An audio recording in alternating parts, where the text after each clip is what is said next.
আছেন? আসলে আমাদের টঙ্গা ইউনিয়নের 4 নম্বর ওয়ার্ডের যুবক ভাইরা আজকে যে আয়োজনটা করছে এটা অত্যন্ত প্রশংসনীয়। এটা আমাদের প্রশংসার দাবিদার, প্রশংসা রাখার আমাদের অধিকার আছে।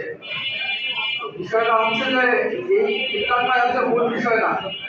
ইফতার আজকে আমরা বলবো, কাল থেকে রোজা থাকবো না, কিন্তু একটা কথা রেখে যেতে চাই, সেটা হচ্ছে যুব সমাজের মাধ্যমে আপনার টঙ্গা ইউনিয়ন 4 নম্বর ওয়ার্ডে আমাদের যে অনেক মাদক বিরোধী অভিযান আছে, এই অভিযানগুলোকে এই যুব সমাজের মাধ্যমে পরিচালনা হবে।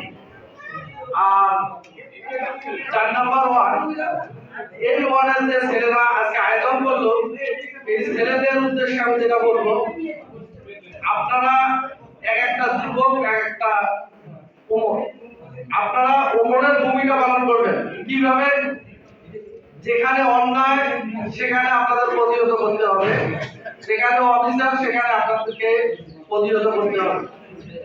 আরেকটা বিষয়, সেটা হচ্ছে দিন দিন অনেক অপকর্ম বা অন্যায় বেড়ে যাচ্ছে।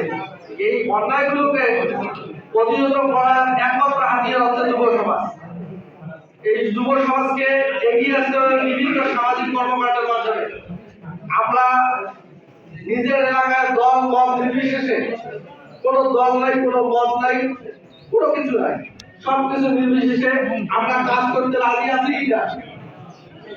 আমরা যদি কাজ করতে রাজি থাকি, তাহলে আপনারা যেখানে অন্যায় দেখবেন সেখানে প্রতিহত করবেন। এই অন্যায়গুলো প্রতিহত করার মাধ্যমে আমাদের এই আজকের আয়োজন।